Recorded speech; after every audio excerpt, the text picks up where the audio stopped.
going on YouTube? Racer Raceworks here with at Bag Riders Noah. Today we're going to be throwing this Atoto double din into the 1990 Nissan Skyline.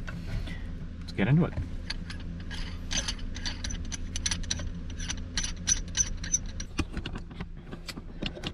So, have the shift boot off, shift knob off, ashtray out, took out the 4 screws, and now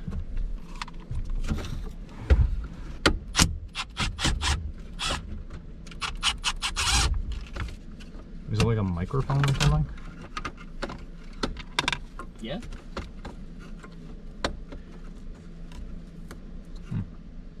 Next, there is, let's see, 1, 2, 3, 4, 5, 6, 7, 8, 9, 10 screws. Gonna take off these connectors, back of the radio. Come on.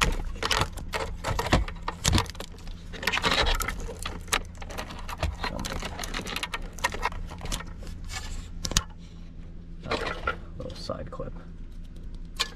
Antenna or something. Push that in.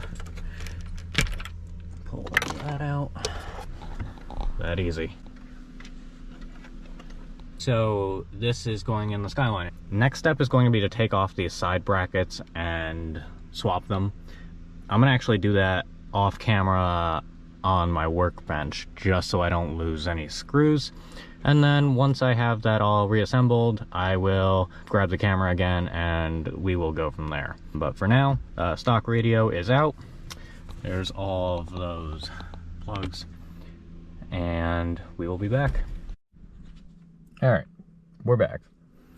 I got the side brackets all swapped over. These are the stock Skyline ones. We do lose the small cubby underneath, which sucks, but I never really use that, and I'm gonna say it's fine. So now, let's see. I already pre-did all the wiring. I'm just gonna clip these together.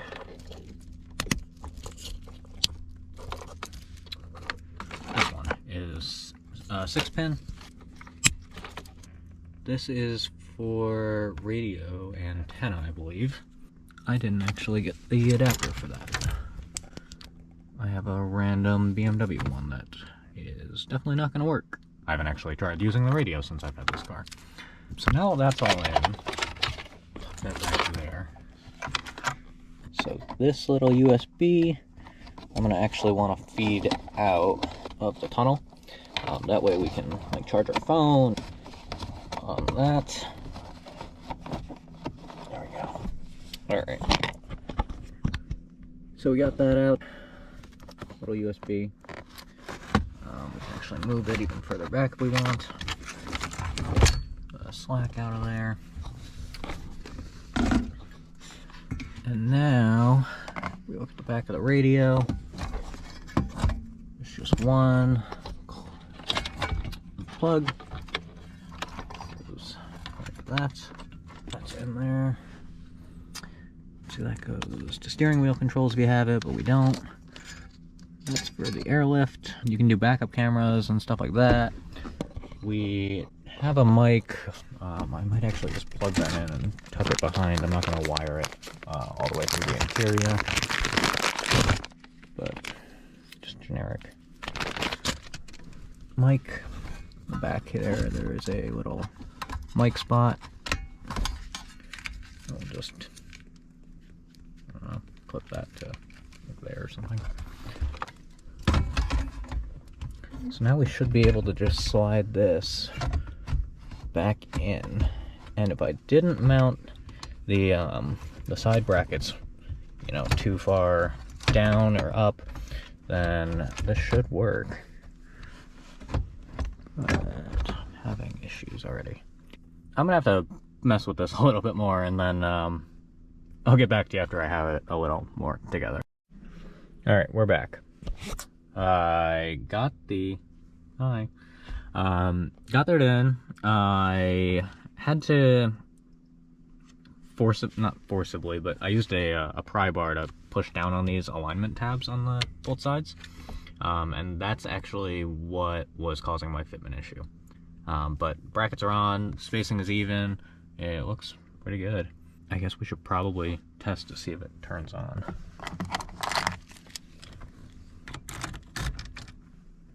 Oh snap.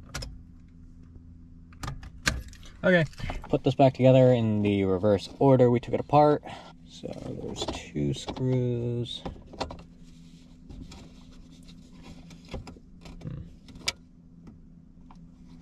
You know what? Scratch that. We are not putting it back in. Because I have a funny feeling I'm probably gonna do a backup camera in this car. This is probably all gonna come apart again in the near future, so we'll make it easier on ourselves and we'll try and save the plastics. Cigarette lighter we will put back. Pretty easy, just 2 plugs. Can't get them wrong, which is nice. So now, where's my AC piece?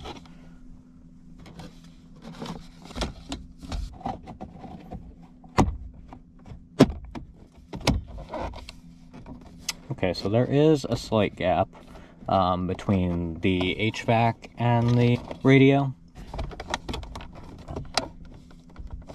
Maybe that was supposed to go on top. It's probably fine. Okay, so now that I'm looking at it, we actually do have a slight fitment issue. So I'm going to try and actually pop off the little adapter piece that was on the double din. Take this guy out and see if that helps. Right. Just because there's a little bit of a gap on this side. You can see this. I actually designed this little plate that allows you to use your airlift controller in the factory ashtray spot. So with this, I'm just going to plug in my airlift wire for the controller. Clicks. Forgot about the 2 screws. These guys. And 2. Then there's 1 and 2. It just kind of sits in that factory spot. Next, we can grab our shift boot.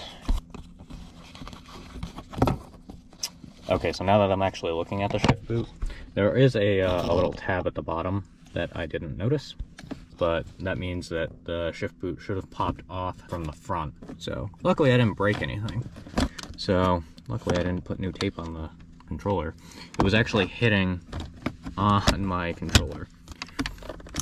Put this back there. We just put in some new 6x4 Sony speakers in the doors.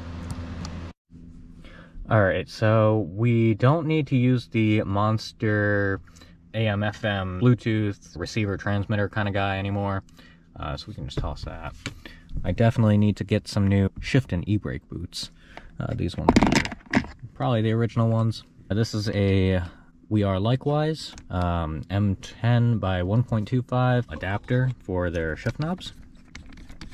Screw it on there. You can adjust a little nut on the top. And then this is their new one I just got, is the Daytona, the Cherry Pop. Feels really great. I also bought the Daytona Pro Edition, which is the same thing as this, but silver. And I definitely didn't read it. It was a little bit more expensive, and I couldn't figure out why at first. But holding the two side by side, it is a noticeable difference in weight. So I will actually probably be putting the Pro Edition, the silver weighted one, back in here. I want to do one of the drift buttons as well. Going back to the radio.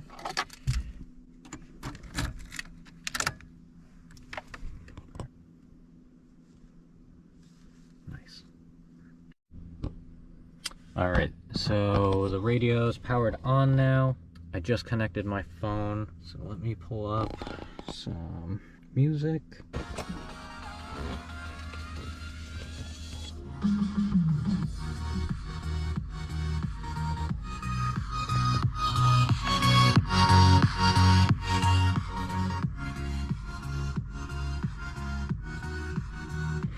Heck yeah. Just wanted Bluetooth. And I wanted to be able to use my cigarette lighter for either my radar or, again, a dash camera. I'm gonna actually give you a little sound clip of the new Skyline's exhaust. Here's just a little taste.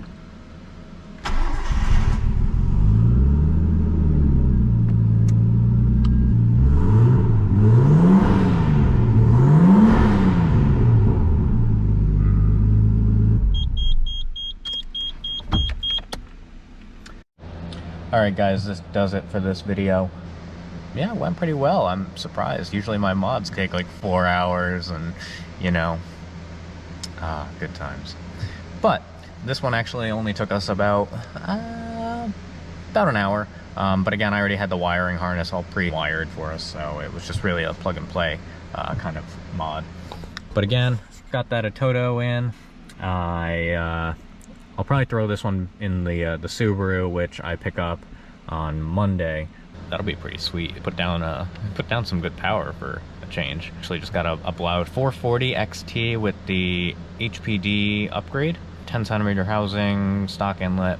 Put down 400 on pump, and it was like 20 extra for the boostane, which is like the race gas fuel additive octane booster kind of thing. Of course, 420 for the fun tune. But super happy to finally have the car drivable and just kind of buttoned up. I'm not sure if you guys follow my Instagram at BagRidersRob. Try and note that here.